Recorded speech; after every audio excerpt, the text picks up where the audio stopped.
Hi, you're welcome again to Warriors Updates News. Late Saturday night, ESPN reported that Kevin Durant has three preferred destinations: the Miami Heat, Houston Rockets, and San Antonio Spurs.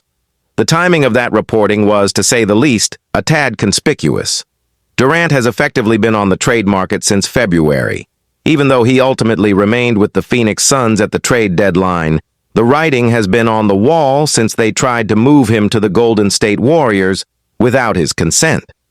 All of the reporting since then has acknowledged the reality that he would get traded. So, on paper, the idea that a list of preferred destinations would not get reported until mid-June sounds a bit strange. The rest of Shams Charania's reporting, combined with some things that have taken place surrounding the negotiations, paints a clearer picture of what might be happening here. As Charania also noted, the Suns have made clear to the 6 to 8 seriously interested teams that they will make the best deal for the franchise, even if it means trading Durant to a team outside his preferred list. We don't know who all of those teams are, but obviously, that's a bigger number than 3. The number of reported favorites for Durant. 2 teams have been reported as possible trade partners since the deadline: the Minnesota Timberwolves and New York Knicks. Minnesota, by several accounts, has been particularly aggressive in its pursuit of Durant. The Ringer's Zach Lowe, for instance, said that the most buzz surrounding Durant talks was on Minnesota. From Friday night into Saturday, the Timberwolves were the betting favorite to land Durant, based on odds from at least one major sportsbook. While there's no way of knowing what books do and do not know, there have been notable off-season cycles defined by the books figuring something out before reporters have. While the majority of the smoke surrounds Minnesota, there are plenty of other plausible suitors not among those top 3 teams. Take the Toronto Raptors. Reports have suggested they plan to be aggressive this offseason, but with Giannis Antetokounmpo seemingly staying in Milwaukee, Durant is the only superstar known to be available.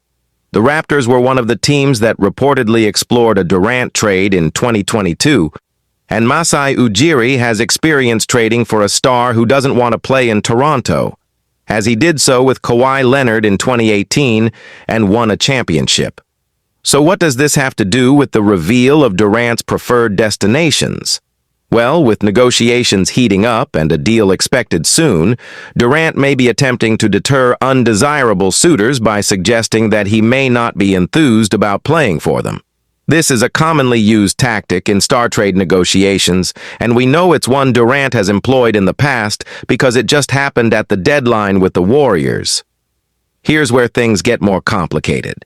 An expiring contract is often enough to scare teams off of trades like this. It's common sense. Rarely will teams want to pay the sort of price it takes to get a Durant-level player if they're only getting him for 1 year. But remember, Durant will be 37 years old on opening night. On July 6th, he'll be eligible for a 2-year, $122 million contract extension. He has a lengthy injury history, and while he remains an all-star, the metrics suggest he is not quite the unimpeachable MVP candidate he once was. In the cap-obsessed NBA, it might actually make more sense to get Durant for 1 year than to risk paying him for his age 38 and 39 seasons. Take the Timberwolves, for instance. A rumored deal would send Rudy Gobert, Donte DiVincenzo, and some combination of youth and draft capital to Phoenix for Durant. Obviously, the idea would be to compete for the 2026 championship with Durant in tow. However, Minnesota also already owes a max salary to Anthony Edwards. We'll have to figure out a long-term deal with Julius Randle this offseason, or trade him to a team that wants to pay him, and has Jaden McDaniels on an expensive contract as well. Paying all 4 players for multiple years might not be feasible, but if the Timberwolves make this trade now, they get out of the 3 expensive years left on Gobert's contract, which cover his age 33, 34, and 35 seasons. They obviously could potentially extend Durant down the line if he changed his mind and decided he wants to stay there. But even if he were to leave after a year, the deal could still function as the highest profile cap dump in NBA history. There's some possible value in that, and even if there weren't from a basketball standpoint, the Timberwolves have new ownership whose willingness to spend is not currently clear. The Raptors have obviously done this dance before. They traded for Leonard in 2018, knowing he planned to go to Los Angeles in 2019. Part of why they were willing to do that was because the price to get him was so low that the reward exceeded the risk. Who cares if you lose DeMar DeRozan, Jakob Poeltl, and a single bad first-round pick?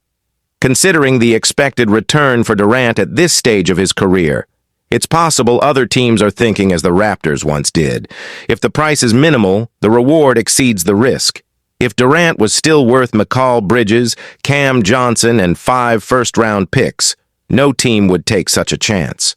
Ironically, the two teams with the capacity to blow these lowball offers out of the water are Houston and San Antonio.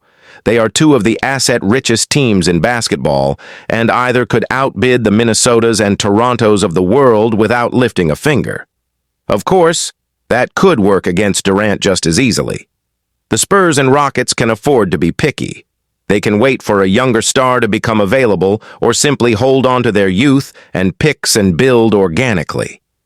Teams like Minnesota and Toronto have less optionality. For them, Durant might be a necessity. Durant has other levers he could potentially pull here. Just the thought of having a player so important and respected who doesn't want to play for you might scare certain teams. But look at how Durant responded to remaining with the Nets in 2022. Despite an offseason full of trade drama, he averaged more than 29 points per game before his eventual trade to Phoenix. Durant is a professional.